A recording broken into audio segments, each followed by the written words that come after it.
সেই দিন গিয়েছিলাম সুন্দর একটা ক্যাফেতে। ক্যাফের নামটা হচ্ছে বিবিএ চাওয়ালা।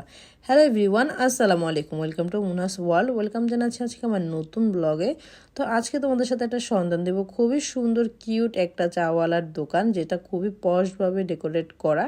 এটা ছোট্ট একটি চায়ের স্টল থেকে এখন অনেক বড় একটা ক্যাফে হয়ে গিয়েছে। মাশাল্লাহ মাশাল্লাহ, তাদের জন্য সবাই দোয়া করবে। তো আমি সেখান থেকে এই যে পনির বাকরখানি অর্ডার করে দিয়েছি। এটা প্রাইস ছিল মাত্র 25 টাকা। আর আমি লাইফের ফার্স্ট টাইম এরকম পনির বাকরখানি ট্রাই করব। তোমরা কি কোনো সময় খেয়েছো আমাকে কমেন্ট করে জানাবে। আর তাদের স্পেশাল অনেক রকমের চা আছে, সেখান থেকে হচ্ছে আমি 2 রকমের চা, একটা হচ্ছে শর্মা অর্ডার করেছি। তো প্রথমে হচ্ছে শর্মাটা টেস্ট করে নিচ্ছি।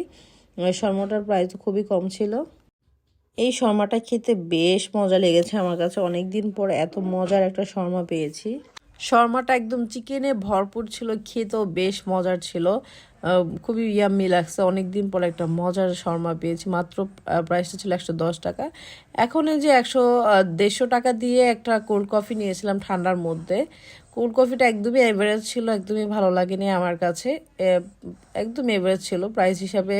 আর একটু ভালো করতে পারতো কোল্ড কফিটা। তো এখন নিব এই পনির বাকরখানি, যেটা আমি লাইফের ফার্স্ট টাইম খাবো। কখনোই আমি ট্রাই করি নাই, দেখিও নেই। এই যে আওলাতে এসে দেখলাম, তো এখানে তাদের কাজু চাটা নিলাম। কাজু চাটাও দেখতে খুবই সুন্দর ছিল, যদিও কোনো কাজু নেই এটার উপরে। কাজুর চায়ের প্রাইস ছিল 60 টাকা। 60 টাকা হিসেবে চাটা এভারেজ ছিল। আমি এর চেয়েও মজার কাজু চা খেয়েছি। তোমরা কিন্তু এখানে অনেক ভ্যারাইটির চা পাবা, গুড়ের চাও আছে। তো আমি তাদের মালাই চাটা নিয়ে নিলাম। এটার প্রাইস ছিল 60 টাকা। এই চাটা আমার লাইফে খাওয়া ওয়ান অফ দ্য বেস্ট একটা চা ছিল।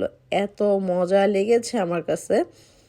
কাজু চা থেকে এই চাটা অনেক বেশি মজা ছিল। এটার নাম হচ্ছে মালাই চা। তোমরা অবশ্যই বিবিএ চাওয়ালাতে গেলে এই মালাই চাটা ট্রাই করবে। এটা কিন্তু অনেক মজার ছিল, খুবই মজার ছিল এই চাটা।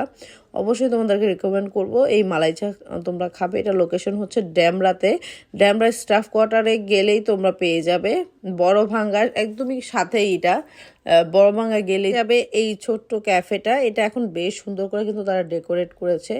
আগে ছোট্ট একটি তাদের চায়ের স্টল ছিল, সেখান থেকে এত বড় একটা ক্যাফে দিয়েছে। তো এখন আমি মালাই চা দিয়ে বাকরখানিটা খাবো। এটা খুব মজা লেগেছে, বাকরখানিটাও মজার ছিল। তো এই বিবিএ চাওয়ালাতে গেলে তোমরা অবশ্যই তাদের মালাই চাটা ট্রাই করবে। এটা একটা বেস্ট একটা চা। আর বাকরখানিটাও মজার ছিল।